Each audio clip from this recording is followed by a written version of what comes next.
অংশগ্রহণ থাকবে, নারী, আমরা যে ধরনের মানুষের পার্টিসিপেশন চাই এবং নর্মালি যে ধারার যুবলীগুলো হয় আমরা সেই ধারা চাই না, আমরা প্রচলিত ধারার বাহিরে গিয়ে যে একটি ডিফারেন্ট টাইপের আমাদের অঙ্গ সংগঠনটি হবে। তো আমরা আপনাদের সবার কাছ থেকে স্বতঃস্ফূর্ত রেসপন্স আশা করছি। আপনারা আমাদের কাছে আসেন, আমাদের জিজ্ঞাসা করেন এই যুবলীগ সম্পর্কে, আমরা আমাদের যত ইনফরমেশন আছে তা দেই এবং আমরা একসাথে ইনশাআল্লাহ এই বাংলাদেশের নতুন একটি যুব সংগঠন গড়ে তুলব।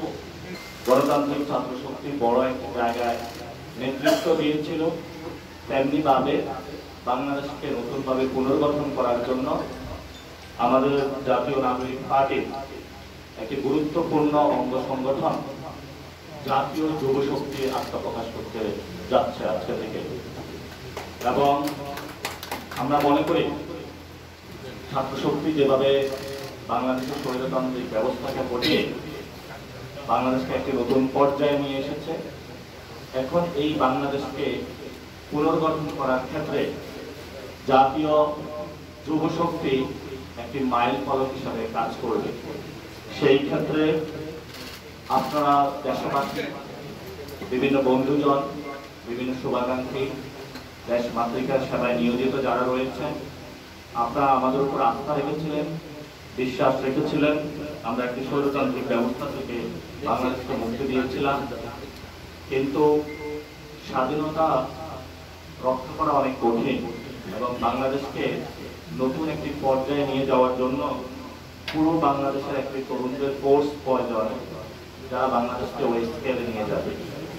আশা করি যে জাতীয় নাগরিক পার্টির অঙ্গ সংগঠন জাতীয় যুব শক্তি বাংলাদেশকে সেই জায়গায় নিয়ে যেতে সক্ষম হবে। সেই ক্ষেত্রে আপনারা জানেন তরুণদের মধ্যে ফ্রাস্ট্রেশন রয়েছে, আমাদের অর্থনৈতিক ক্ষেত্রে তরুণদের অ্যাক্সেস নেই, আমাদের ক্রেডিটের ক্ষেত্রে তরুণদের অ্যাক্সেস নেই, আমাদের নীতি নির্ধারণী ফোরামে তরুণদের অ্যাক্সেস নেই, এবং আমাদের বড় যে তরুণদের জনগোষ্ঠী তারা যে সাংস্কৃতিক অঙ্গনে, অর্থনৈতিক অঙ্গনে, রাজনৈতিক অঙ্গনে তাদেরকে আমরা নিয়ে আসার জন্যই জাতীয় যুব শক্তি ভবিষ্যৎ বাংলাদেশে কাজ করে যাবে। এবং এই জাতীয় যুব শক্তি বাংলাদেশের তরুণদেরকে ঐক্যবদ্ধভাবে কাজ করার জন্য আগামী শুক্রবার 16 মে 2025 সময় বিকাল 3টায় শহীদ আবরার ফারহাদ এভিনিউ, গুলিস্তান, ঢাকা, সেখানে হলো তাদের একটি বড় প্রোগ্রামের মধ্য দিয়ে আরো বড় আকারে বাংলাদেশের মানুষের সামনে হাজির হবে।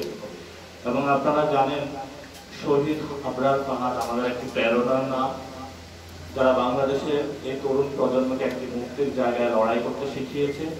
আমরা ঠিক সেই শহীদ আবরার ফারহাদ এভিনিউতে এই বাংলাদেশ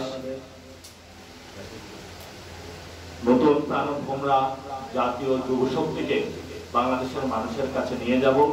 সেই ক্ষেত্রে আত্মপ্রকাশ অনুষ্ঠানে বাংলাদেশের সকল তরুণ, যুবা, ছাত্রবৃন্দ যারা রয়েছেন এবং দেশে বিদেশে আন্তর্জাতিক যারা সংস্থা রয়েছেন, সবাইকে আপনারা আসবেন। আমরা একটি প্রাণোচ্ছল অনুষ্ঠানের মধ্য দিয়ে শহীদদের থেকে বাংলাদেশ মানুষের গণ আকাঙ্ক্ষার যে প্রতিফলন জাতীয় যুব শক্তির কাছে আমরা আমাদের সেই ঘোষণাটা তুলে দেব।